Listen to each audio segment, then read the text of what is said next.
مساء الفل، مساء جبر الخواطر، السلام عليكم ورحمة الله. منورين الدنيا.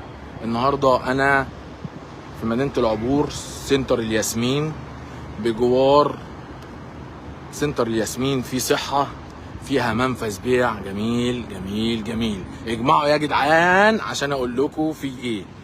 أنا جاي من آخر الدنيا عشان أصور المنفذ ده، عشان أشوف الناس اللي عجبها الموضوع ده صح ولا مش صح. بس ان شاء الله هيبقى صح وباذن الله. وانا دخلت وبصيت بصه قبل ما افتح لكم اللايف عشان افرجكم على الجمال والحلاوه والبهجه والحاجات الحلوه اللي عنده.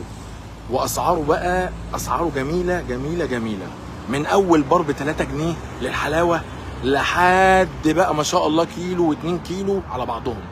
ده منفذ بيع مصنع التوفيق بتاع الحلاوه والطحينه والسمسم والعسل الاسود، وكل حاجه عندهم ما شاء الله ساده ومكسرات.